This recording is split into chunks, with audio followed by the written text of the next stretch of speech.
Insperity presents the Small Business Advocate Show with Jim Blasingame, brought to you by FedEx, CareerBuilder.com, and Palo Alto Software. This is a copyrighted production of Small Business Network, Inc., all rights reserved.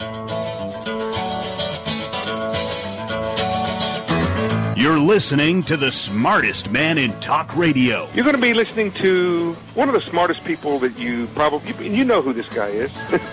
It's me. He's Jim Blasingame. I am smart. I am smart. S-M-R-T. I mean S-M-A-R-R-T. The Small Business Advocate. We're back. It's 34 after the hour. Thank you very much for joining me. Thanks for hanging out with me. Always a pleasure to continue to be with you. And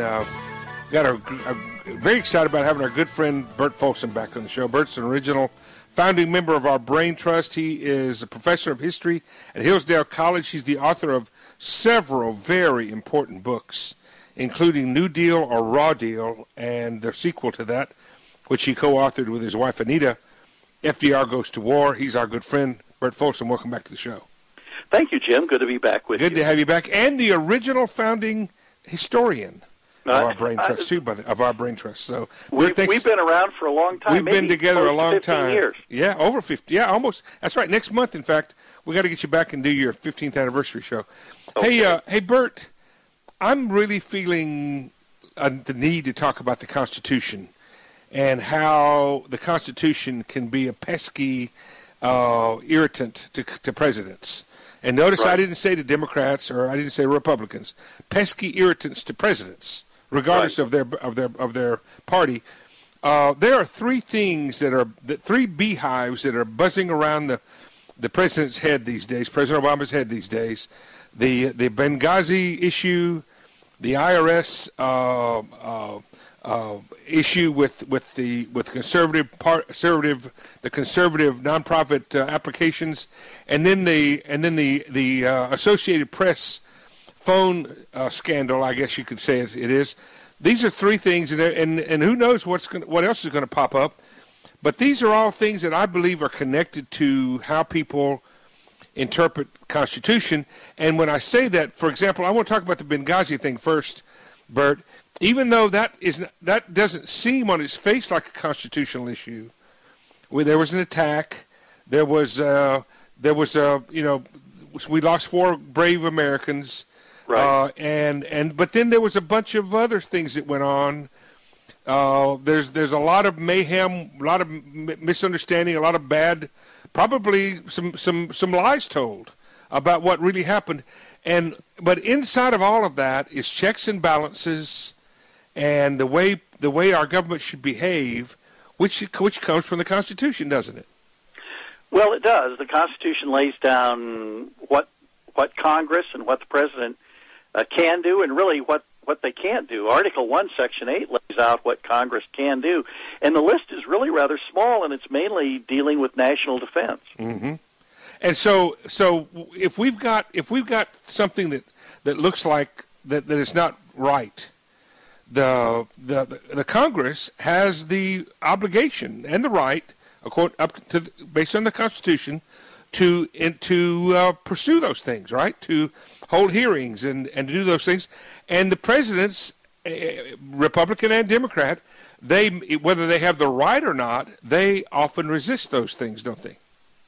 Well, they do. The nature of checks and balances is the assumption that there are different interests connected with Congress, with the president, with the courts. And James Madison said in writing the Constitution that part of the problem is getting the government to control itself.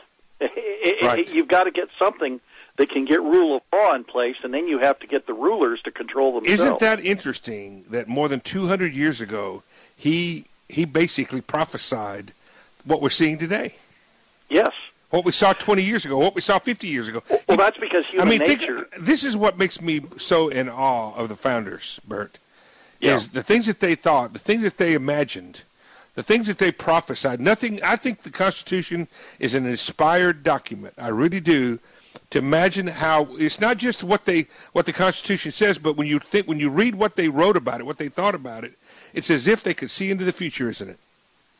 Well, it is, and part of that's because human nature is constant, and so the issue is checking that propensity of people in power to try to get more power, to try to oppress those people who resist them, and so they knew that was the nature, and so you've got to control tyrants.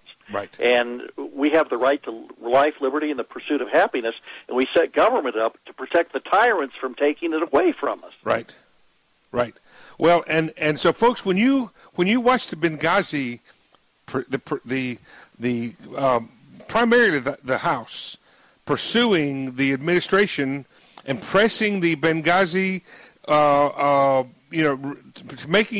making the administration reveal what happened at Benghazi, who did what, who knew what when, etc. When you watch all of that, think about the Constitution, because that's the undergirding of all of that. And by the way, Burt, you talked about humans, the human thing. The problem with humanity is the humans. Quick break, 22, right back with Burt Folsom. Dr. Burt Folsom and I will be right back. Stay with us.